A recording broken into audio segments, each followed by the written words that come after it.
자, 여러분, 유대인들은요, 멀리서 이렇게 성전에서 제사를 드리러 오고 절기를 지키러 옵니다. 그러면 하나님께 기본적으로 성전세를 드려야 되는데, 성전세는 반세겔입니다.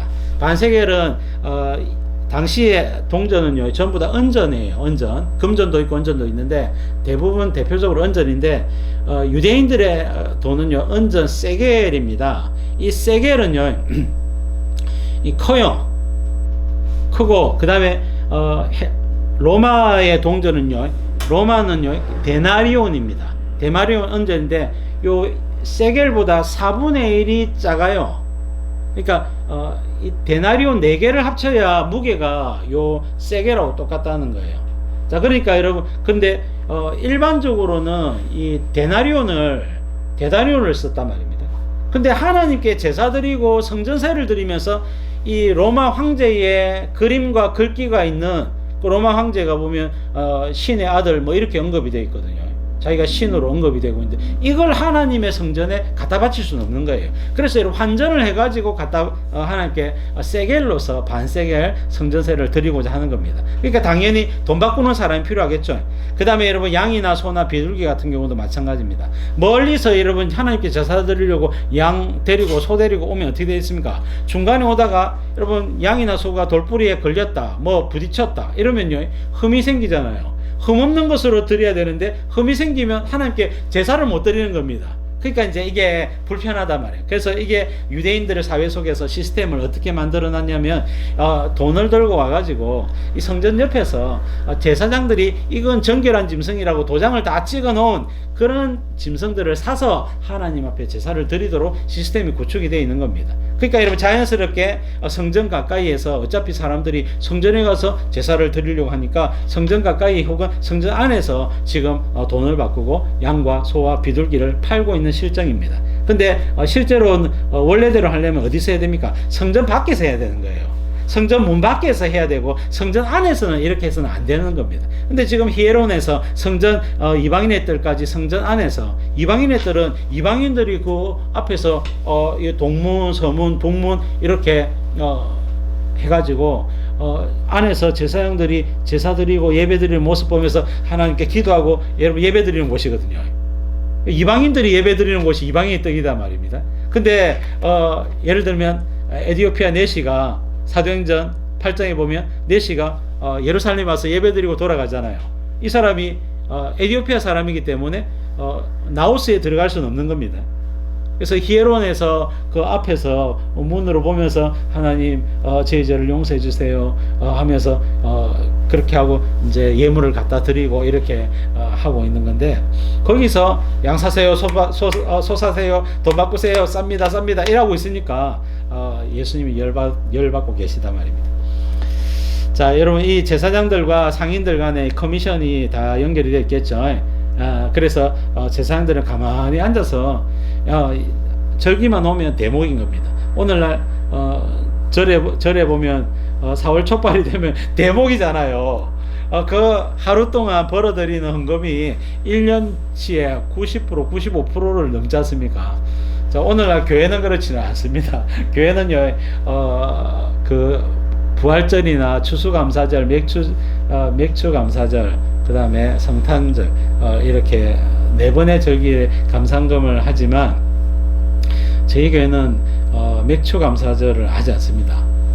맥추감사절을 하지 않고, 맥추감사절이 이제 성령강림절도 아니면서 조금 이제 원래 성령강림절인데요, 성령 주셨음에 감사하는 절기로 이제 언급이 되지만, 그런 의미보다는 뭘 합니까? 주로 이제 전반기에 상반기를 인도해 주신 하나님께 감사하는 절기로 이렇게 하고는 있는데, 저는 이제 이게 좀 많지 않느냐 이런 생각도 좀 들면서 이렇게 3번을 하지만, 막상 해보니까 적게 한다고 헌금을 많이 하는 것도 아니고, 많이 한다고 사람들이 이것을 또 뭐 태클 걸거나 하지도 않더란 말입니다.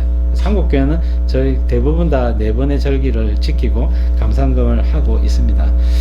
근데 이제 헌금이 이제 일부분 하죠. 왜? 삶이 팍팍하니까 우리가 그렇게 하고 또 이해를 다 하는 편입니다. 자, 여튼 여러분 그렇게 해서 이제 절기를 지키기 위해서 하는데 성전이 완전히 막 국보시장 그런 모습이다 말입니다. 자, 15절 16절 보겠습니다.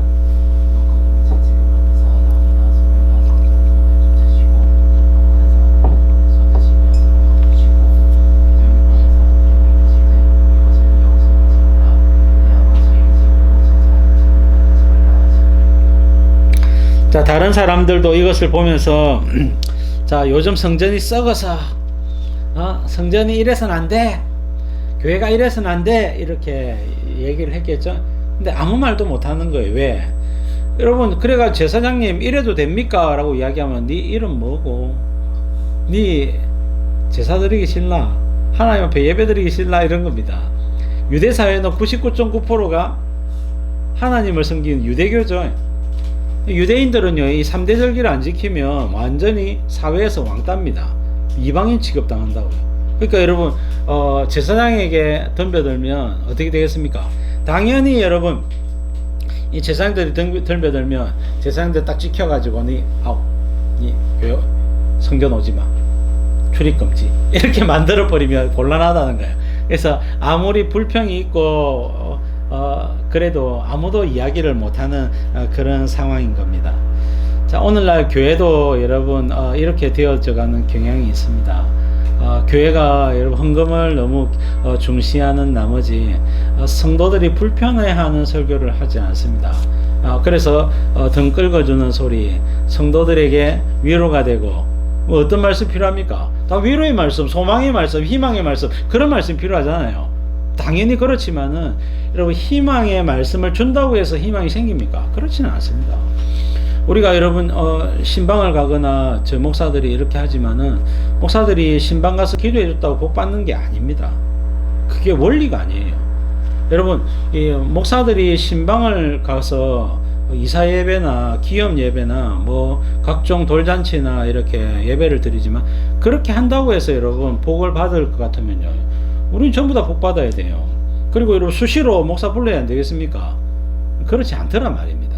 원리가 뭐냐?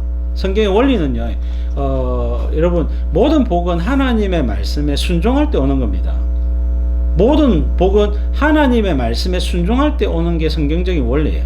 그러면 목사가 전하는 말씀, 이사 예배나 기업 예배나 이런 예배는 뭡니까?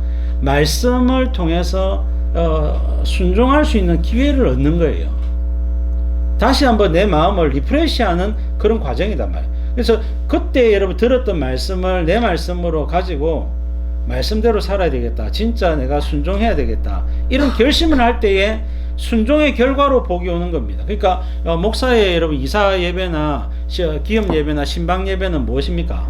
기회를 한 번 더 얻는 거예요. 그게 여러분 원리단 말입니다.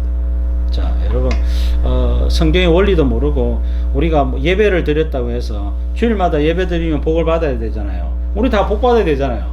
근데 여러분, 복이 오기도 하고 안 오기도 하고 이렇다는 말입니다. 그것은 여러분, 주일은요, 복의 씨앗인 말씀을 받는 시간입니다. 여러분, 내 죄 때문에 복이 못 오는데 내 죄를 어떻게 예수님께 넘겨야 될 거 아닙니까? 그게 여러분 공식적으로 예배를 통해서 예수님께 넘긴단 말입니다. 예수님, 내가 지난 일주일 동안, 지난 한 달 동안, 지난 1년 동안 지었던 죄를 다 가져가세요. 예수님, 내 죄를 위해서 십자가 지신 거 감사합니다. 죄를 넘기는 시간이 예배의 시간입니다. 그리고 여러분, 말씀을 듣잖아요. 목사님 통해서 말씀을 받으면 말씀 참 좋네, 와 목사님 웃기네 웃기는 게 중요한 게 아니고, 그 속에서 하나님의 말씀을 내가 마음에 받고 말씀 붙들고, 주님, 오늘 목사님을 통해서 이런 말씀을 받았는데 이 말씀대로 살 수 있도록 저에게 믿음을 주세요. 믿음을 주세요. 그렇게 기도하면서 정직하게 이 말씀을 받아들이는 것이, 받아들이면 어떻게 해요?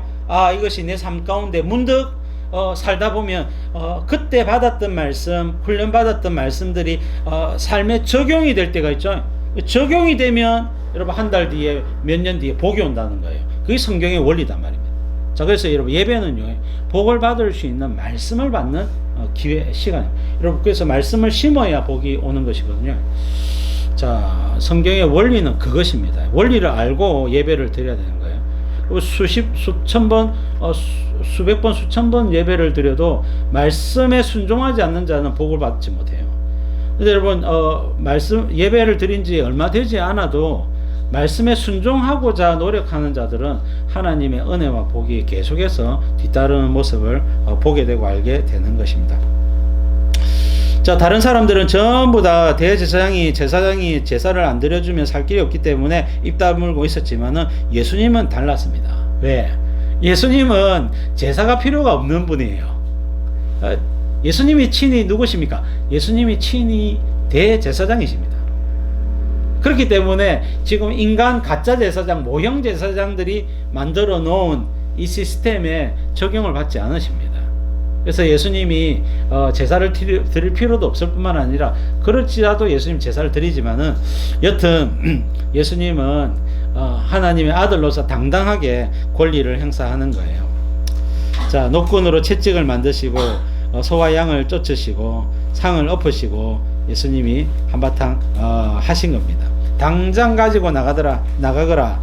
내 아버지 집이 홈플러스냐 국보시장이냐 왜 돗대기 시장을 만드냐 하면서 예수님이 한 소리 하신 거예요. 자, 이 사건을 통해서 알 수 있는 것은 예수님 뭐라고 말씀하시는 겁니까? 내가 하나님의 아들이다 라고 천명하고 계시는 거예요. 우리가 이 사건의 본질은 그것임을 알아채야 됩니다. 요한복음 20장 30절 31절에 보니까 요한복음의 기록 목적을 기록하고 있는 건데요. 자, 예수께서 우리 같이 한번 읽어볼까요? 시작. 예수께서 제 아들 앞에서 이 책에 기록되지 아니한 다른 표적도 많이 행하셨으나 오직 이것을 기록함은 너희로 예수께서 하나님의 아들 그리스도이심을 믿게 하려 함이요 또 너희로 믿고 그 이름을 힘입어 생명을 얻게 하려 함이니라 말씀하고 있습니다. 예수님이 하나님의 아들이심을 알아봐야 되는 것이다. 여러분 아버지를 모독하면요 아들이 가만히 있으면 안 되는 거예요. 여러분 엄마를 모독하고 있는데 이놈이 하고는 가만히 계시면 안 됩니다. 가서 한바탕 기사대결을 날리더라도 아버지와 엄마의 마음을 시원케 해줘야 되는 거예요. 여러분 아들이 여러분 예를 들어서 맞고 있다. 아들이 두드려 맞았다. 아빠가 가만히 있으면 되겠습니까? 가만히 있으면 안 됩니다. 멱살이도 잡고 흔들든지 아니면 밀치든지 한바탕 애가 큰 소리라도 지르든지 뭐라도 해야 된단 말입니다. 안 하고 아들아 네가 참아라 이렇게 이야기하면 어떻게 됩니까? 그러면 씩씩거리고 와 우리 아버지 어머니 너무하시네. 아들이 맞고 있는데도 저렇게 태평할 수가 있느냐. 자, 그리스도인들은 폭력을 행사하면 안 되죠. 자, 여러분 이게 그때는요 한바탕 해야 되는 겁니다. 여러분 한바탕 해야 된다고요. 왜? 아들 상처받아요. 그게 중요하단 말입니다. 여러분 예를 들면 내가 폭력을 행사해 가지고 벌금 200만 원 나왔다. 벌금이 200만 원 그건 훈장인 겁니다. 야, 내 아들 지키려다가 아들 자존심 지키고 아들 기세 등등하게 하려다가 이 벌금 200만 원 맞은 거예요. 최소한 뭡니까? 우리 엄마 아빠는 나를 사랑하시는 분. 딱 그거는 벌금에 200만 원 받을 만하단 말입니다. 근데 여러분 그리스도인들은 폭력을 행사하시면 안 돼 이러면서 저는 생각하기에 그때는요 한바탕 뒤집어야 되는 겁니다. 목사고 나발이고 뒤명철 뒤집어야 되는 거예요. 어떻게 이럴 수 있냐고. 여러분 다른 사람 몰라도 아버지 욕하고 자식 욕하는데 가만히 있으면 안 된단 말이에요. 예수님이 친히 모범을 보여주셨습니다. 여러분 아버지가 모독을 당하고 있는데 아들 대신 예수님이 가만히 계셨느냐. 유일하게 아버지가 모독을 당하고 아버지의 집이 완전 국보시장 돗대기 시장이 되어 있는 상황에서 예수님이 한바탕 뒤집어 엎으신 것입니다. 자, 여러분 뭐가 중요한지 아시겠죠? 그것을 부모와 자녀 사이의 관계가 중요하고 또 하나님 아버지가 그리고 예수님이 모독을 받을 때 예수님 참아 주십시오 그렇게 이야기하면 안 되고 어디 우리 예수님을 욕하냐고 당신 뭐냐고 완전 욕바가지를 하더라도 여러분 예수님 욕하고 하나님 욕할 때는 가만히 있으면 안 되는 겁니다.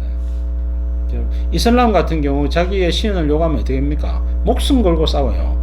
죽여버린다고요 사람을. 왜? 자기 신을 모독했다는 겁니다. 그러니까 여러분 근데 우리가 여러분 살인까지 해서는 안 되겠지만은 분명히 우리의 의사와 우리가 예수님을 어떻게 귀한 분으로 여기고 있는지를 보여줘야 되는 겁니다. 근데 여러분 세상 가운데 예수님이 욕을 당하는데도 가만히 있는 경우가 있단 말입니다. 그러면 안 된다 말이에요. 우리가 여러분 예수님의 복음을 전하다가 우리가 멸시당하고 우리가 채찍 맞는 건 괜찮아요. 내가 맞는 건 괜찮다고요. 예수님이 모욕을 당하는 건 안 된다 말입니다. 당신이 아무리 그래 이야기해도 예수님은 하나님의 아들입니다 라고 외칠 수도 있어야 되는 거예요. 자 여러분 그게 아들된 또 예수님의 백성된 도리가 되어지는 것입니다. 자 17절 말씀 보겠습니다.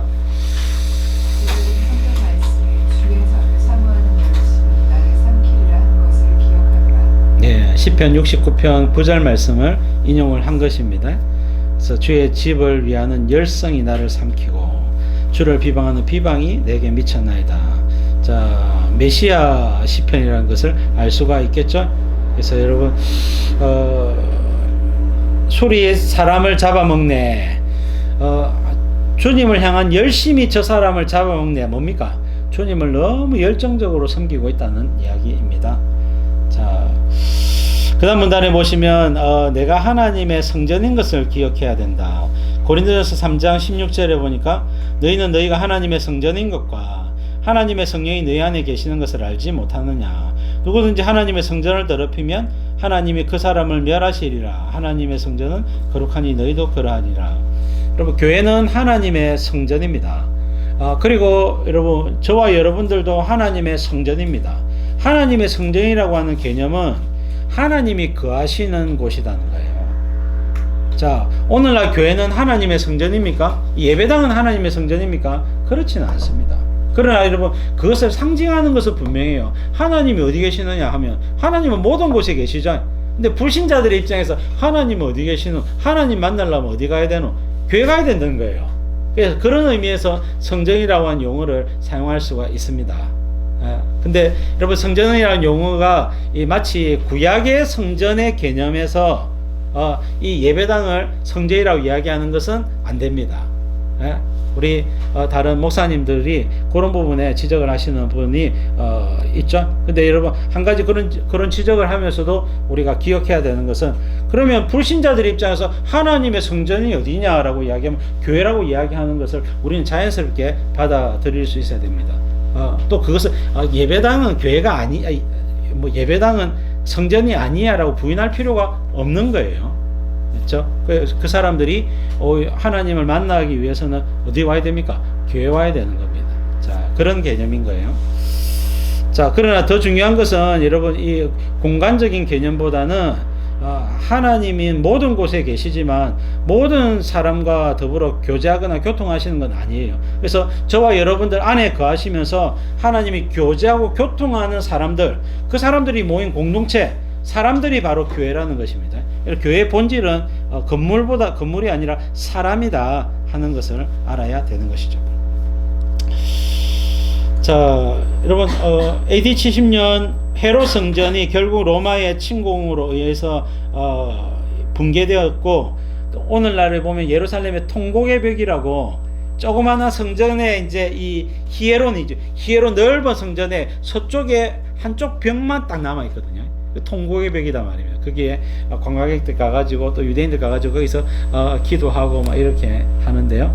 저 넓은 성전에 그 서쪽에 있는 조그마한 벽만 남아 있는 거예요. 자, 그렇고 자, 근데 이 성전이 붕괴된 이유가 뭐냐?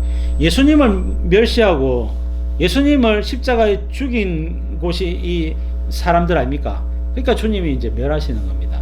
구약의 솔로몬 성전이 붕괴된 이유가 뭡니까? 여러분 솔로몬 성전에서 에스겔 8장에 보시면요. 에스겔이 예루살렘에서 이루어지고 있는 성전 안에서 이루어지고 있는 우상 숭배에 대해서 이야기를 해요. 네 가지 우상 숭배가 등장하는데 첫 번째는 예루살렘 성전 안에 성전 북쪽에 우상을 세워놨습니다. 우상을 세워놨고요.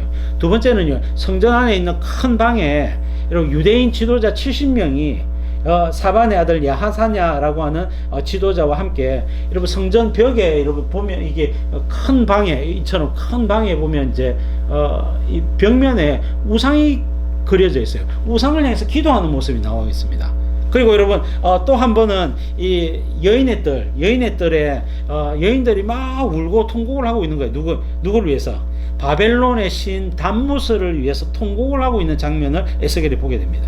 그리고 네 번째 장면은 여러분 제사장의 뜰에서 제사장 24명하고 그 앞에 있는 제사장 한 명이 어떻게 해요?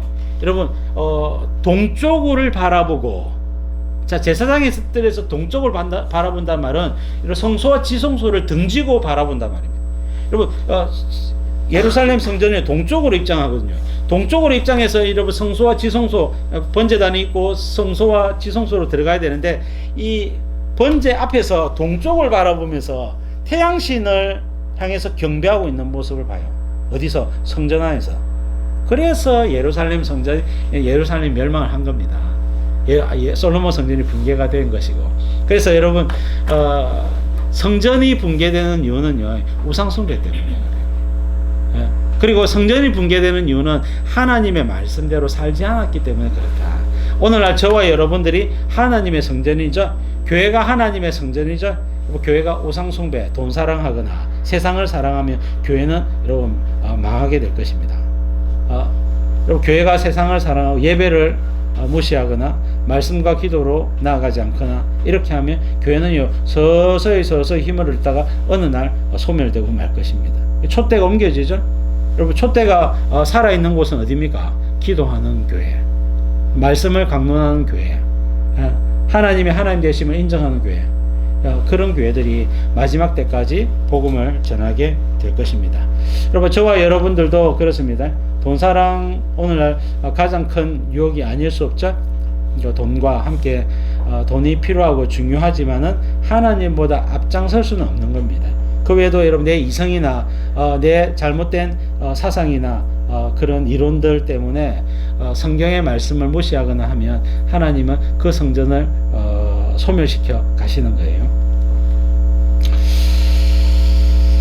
자, 성전이 청소되면 어떻게 됩니까? 본질이 회복되죠. 말씀과 기도와 성령의 교통하심, 본질이 회복되거든요. 서서히 살아납니다. 예수님은 그것을 하기 위해서 일단 뭐부터?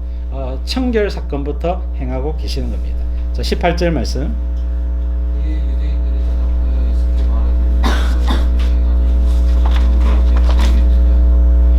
자, 유대인들은 유대인 종교 지도자들을 가리키는 것이죠. 네가 이 많은 사람들을 쫓아내고 하는데 이 사람들은 대제사장에게 허락을 받은, 공식적으로 허락받은 사람들이다. 이 사람들을 몰아내는 그 이유가 뭐냐? 네가 도대체 누구냐?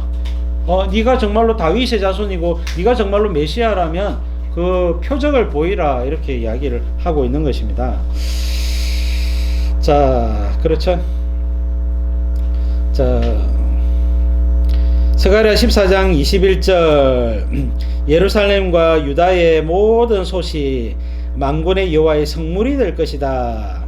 그때에 그날에는 자, 제사 드리는 자가 와서 이 솥을 가져다가 그것으로 고기를 삶을 것이고, 이거는 제사를 제대로 드린단 말이에요. 그날에는 만군의 여호와의 전에 가나안 사람이 다시 있지 아니하리라, 그렇게 이야기를 하고 있죠.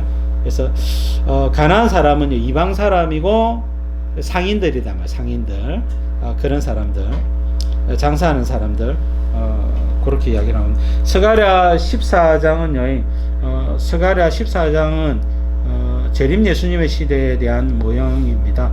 제가 스가랴에서 공부한 지 좀 돼가지고 부분적으로밖에 어렴풋이밖에 기억이 안 나는데, 그 재림 예수님의 시대에 여러분 그 예루살렘, 우리가 성도들이 그 주님과 함께 예배드리고 찬양하는 그곳에 뭐 성전 건물이 실제로 있을지 아니면 그게 어떤 성전이 있을지는 모르겠습니다. 어쨌든 에스겔 40장부터 45장 6장까지 등장하는 그 에스겔 성전은요, 재림 예수님 시대의 성전이거든요. 그래서 에스겔 성전 같은 성전이 있을까 있지 않을까 이런 추정은 할 수가 있습니다. 거기에 누가 들어올 수 없다고요? 이방 사람들, 믿지 않는 사람들, 불신자들은 들어올 수 없고 오직 예수 그리스도를 나의 주로 믿는 성도들만 들어갈 수가 있다라고 이야기를 하는 장면이에요. 자, 그 이야기고, 그 다음 밑에서 네 번째 줄 말라기 3장 1절부터 3절은 예수님이 초림하실 때에 내 사자 세례 요한을 이야기합니다. 여러분, 세례 요한이 먼저 올 겁니다. 내가 내 사자를 보내리니 그가 내 앞에서 길을 준비할 것이요 또 너희가 구하는 주가 갑자기 그의 성전에 임하시리니 너희가 사모하는 바 언약의 사자가 임할 것이라. 내 사자는 세례 요한이고요, 언약의 사자는 예수님을 이야기하는 겁니다. 그래서 예수님이 오시면 무엇을, 그가 임하시는 날에 누가 능히 당하며 그가 나타나시는 때 누가 능히 서리요 그는 금을 연단하는 자의 불과 표백하는 자의 잿물과 같을 것이라. 그가 은을 연단하여 깨끗하게 하는 자 같이 앉아서 레위 자손을 깨끗하게 하되 금 은같이 연단하리니 그들이 공의로운 제물을 나 여호와께 바칠 것이라. 자, 언약의 사자 예수님이 오시면 무엇을 하신다고요? 레위인들을 깨끗하게 하신다. 레위인을 제대로 그 위치에, 그 자리에서 그 사역을 하도록 두겠다는 거예요. 자, 사도행전에 보시면요, 허다한 제사장의 무리가 예수께로 돌아옵니다. 자, 그래서 여러분, 그들이 무엇을 하게 됩니까? 예수 복음을 전한다는 거예요. 그래서 예수님이 활동하실 것에 대해서 말씀하는 내용입니다. 그래서 예수님이 지금 스가랴서 말씀이나 말라기서 말씀이나 이런 말씀들을 이루시기 위해서 지금 예루살렘 성전에 오셔서 레위인들을 정결하게 하시는 작업을 하고 계시는 것이다. 자, 넘겨서, 자, 예수님이 예수님을 향해서 무슨 표적을 보이겠느냐라고 했을 때 예수님이 표적을 보여주셨는가? 표적을 안 보여주셨어요. 예수님 아무 말씀도 안 하셨다면. 근데 예수님은 능히 표적을 보여주실 수 있는 분이죠. 공생애 때 얼마나 비범한 능력들을 나타내셨습니까? 무리를 걸으시고, 그러면 오병이어로 5,000명을 먹이시고, 예수님은 얼마든지 능력을 행하실 수 있는 분이시지만 예수님은 믿음이 없는 사람에게는 능력을 보이지 않습니다. 특히나 예수님을 대적하는 사람들에게는 보이지 않습니다. 자, 그래서 여러분 한결같이 그래요. 예수님이 아무것도 안 하시고 내버려 두시는 거예요. 자, 이것이 벌이다. 예수님이 말씀도 안 하시고 교통도 안 하시고 감동도 안 주시고 은혜도 안 주시고 그게 벌인 거예요. 예를 들면 오늘날 우리가 한국 교회가 참 1980년대부터 나라가 발전하면서 우리가 좋은 직장을 얻고 또 사업이 성장하고 그렇게 한 것은 좋았지만은 그렇게 하면서 우리가 많은 말씀들을 버렸어요. 주일 성수라든지 그 다음에 기독교인들이 기본적으로 지켜야 될 도덕성 이런 것들을 많이 버렸거든요. 그렇기 때문에 한국교회가 많이 타락을 하게 되었습니다. 타락한 한국교회를 어떻게 주님이 내버려 두시죠? 내버려 두시는 거예요. 교회 오기 싶어서 이런 사람들 감동 안 주시고 내버려 두시는 거예요. 처음에는 주님이 감동을 주시고 말씀을 드려야지 계속해서 주시다가 이제는 그런 감동도 안 오는 시대가 점점 되어져 가고 있습니다. 교회 안 가도 아무 말도 안 하는 시대예요. 교회 안 가면 정신 나갔나 하고는 책망할 수 있는 사람이 필요하고, 강단에서도 우리가 우리 속에 있는 세속적인 욕망들이 계속해서 올라올 때에 그것을 책망하고 그것을 끊어내는 작업들이 좀 필요한데도 불구하고 그런 이야기들은 일절하지 아니하고 그냥 자연스럽게 하나님이 은혜를 주실 겁니다. 하나님이 복 주실 겁니다. 하나님 평강을 주실 겁니다. 이렇게만 이야기하는 것이 과연 옳으냐는 겁니다. 그래서 강단이 타락해져 가고 있는 것을 알아야 돼요. 오늘날 강단이 타락해져 가고 있단 말입니다. 그래서 성경 본문도 어떻게 해요? 딱 여러분 성도들이 좋아할 만한 본문만 선택을 해가지고 그것을 설교합니다. 저는 그런 설교 안 하려고 뭔 설교를 합니까? 강의 설교, 순서대로 설교를 다 해버린 거예요. 순서를 설교하면 열에 한 7번, 8번은요. 7번, 8번 다 책망하는 설교입니다. 자, 그러니까 여러분 골치 아픈 거예요. 한국교회가 성경을 창세기부터 계시록까지 다 이렇게 강론을 하게 되면 책망하는 설교를 더 훨씬 많이 하게 돼요. 왜 그러냐면 여러분 사람은 죄를 지어요. 성경은요 죄 짓지 말라고 책망하는 겁니다. 성경이 그렇게 책망을 하고 있기 때문에 목사는 어떻게 이야기해야 됩니까? 책망하는 설교를 할 수밖에 없는데 성도들은 그 설교를 불편해합니다. 그래서 여러분 목사님들이 어떻게 해요? 타협을 하는 겁니다. 오히려 책망하는 설교는 한두 번만 딱 하고 8번, 9번은 전부 다 듣기 좋은 소리, 위로가 되는 소리, 용기가 되는 소리, 그런 설교만 하고 있는 것이 한국교회의 실정이에요. 여러분, 위로가 되는 설교 필요합니다. 희망의 설교 필요하죠. 문제는 뭡니까? 매주 그것을 하고 있다는 게 문제단 말이에요.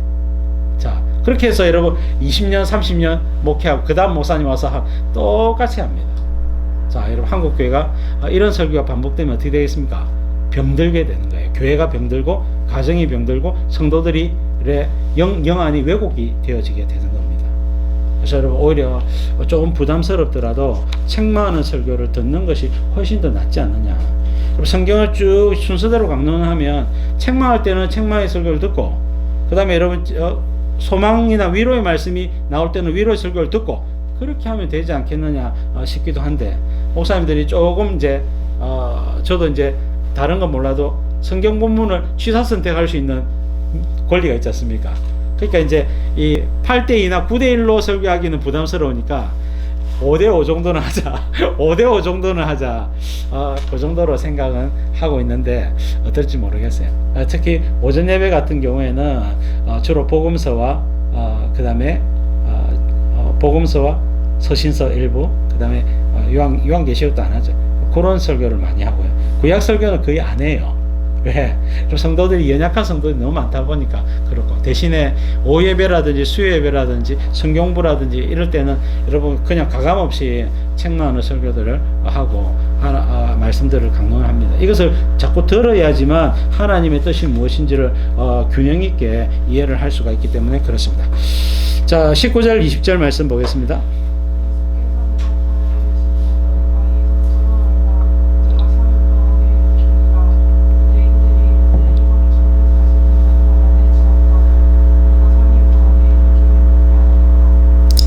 자, 너희가 이 성전을 헐라 내가 사흘 동안 일으키리라. 예수님이 사기를 쳤다.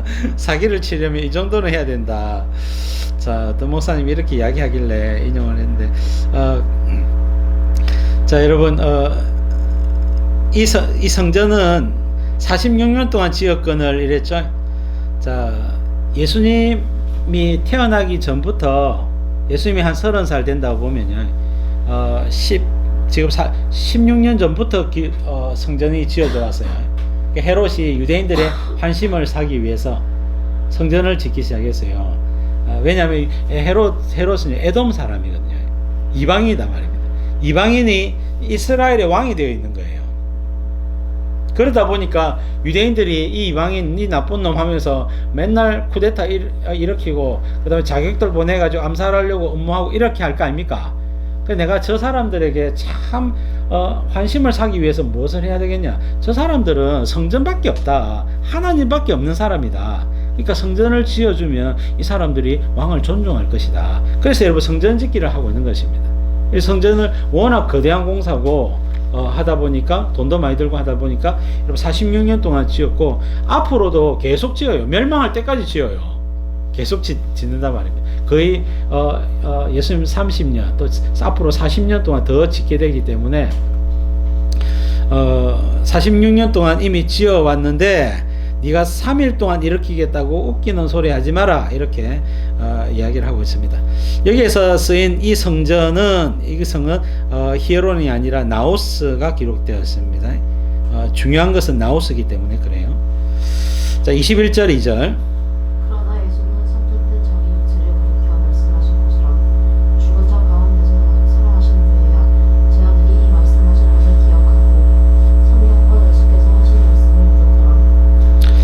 너희가 이 성전을 헐라, 이 말은 뭡니까? 너희가 나를 죽이라는 말입니다.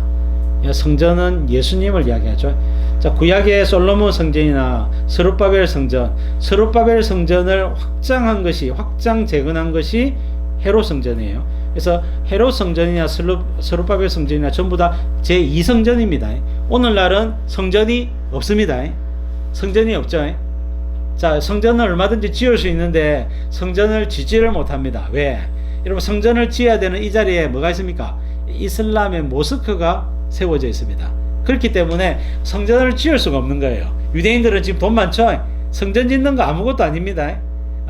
그럼에도 불구하고 성전을 못 짓는 것은, 성전은 오직 모리아산, 솔로몬 성전이 지어졌던 이 산에만 지어야 되기 때문에, 근데 거기에 모스크가 있기 때문에 그것을 부서뜨리는 순간 이슬람과 전쟁이 일어나기 때문에 안 된다 봐요. 자, 그러고 있는 겁니다. 자, 그러나 여러분, 이 구약의 성전들은, 헤롯 성전은 예수님을 상징하는 거예요. 예수님이 오고 나서는 성전은 필요가 없다. 자, 오늘날 제3성전이 세워질까? 제가 처음에는 제3성전은 유대인들에 의해서 세워져야 되는데 세워지지 않을 것이라고 생각을 했어요. 자, 근데 여러분, 제가 생각할 때는, 지금 생각할 때는 세워질 것 같습니다. 유대인들이 예수님을 믿으면 성전이 필요가 없거든요. 왜냐? 예수님의 성전이기 때문에. 구약의 성전은 다시 지을 필요가 없는 것입니다. 그러나 여러분, 오늘날 유대인들의 구성원을 보면요, 아브라함의 혈통 유대인들은 한 10분의 1밖에 되지 않아요. 이방인 러시아계 유대인들이 있어요. 그 사람들이 10의 9을 차지하고 있습니다. 그 사람들이 아마 성전을 짓게 될 것이다. 아브라함 혈통은 종말에 예수님을 믿을 것이라고 로마서가 언급을 하고 있기 때문에 최소한 10% 이상은 예수님 믿게 될 것이지만 90%는 성전을 지으려고 할 것입니다. 자, 그럴 수 있단 말이에요. 그래서 종말에 제3성전이 세워질지 안 세워질지는 지켜봐야 되고, 아마 이 성전 세워지는 것 때문에 제3차 대전이 일어나지 않을까 그렇게 추정하기도 하는 것입니다. 자, 23절 4절 5절까지 보겠습니다. 유월절에 예수께서 예루살렘에 계시니 많은 사람이 그의 행하시는 표적을 보고 그의 이름을 믿었으나 예수는 그의 몸을 그들에게 의탁하지 아니하셨으니 이는 친히 모든 사람을 아시니요 또 사람에 대하여 누구의 증언도 받으실 필요가 없었으니 이는 그가 친히 사람의 속에 있는 것을 아셨음이니라. 자, 예수님이 6월절에 이렇게 유대인 지도자들에게는 표적을 안 보여주셨지만은 예루살렘에 계시면서 많은 사람이 그의 행하시는 표적을 보고 믿었다고 이야기하고 있죠. 예수님은 많은 사람들에게 말씀도 전하시고 표적도 행하셨다. 그러나 당신의 몸을 사람들에게 의탁하지는 않았다라고 이야기를 했죠. 오늘날 교회 지도자도 그렇습니다. 사람에게 자신을 의탁하지 않습니다. 예수님께 생명을 맡기고 또 사역을 맡기고 또 재정을 맡기고 이렇게 하는 것이죠. 자, 그렇습니다. 나머지는 그렇게 지켜보시면 되고. 자, 기도 제목 보겠습니다. 기도 제목 같이 읽겠습니다. 시작. 교회가 하나님이 역사하시는 처소가 되도록 말씀과 기도와 성령으로 채워지게 하소서. 예수님께서 자신을 의탁하시며 사명을 의탁하실 수 있는 교회 성도가 되게 하소서. 예수님이 하나님의 아들이심을 더욱 알게 하시고 더욱 믿어지게 하소서. 자,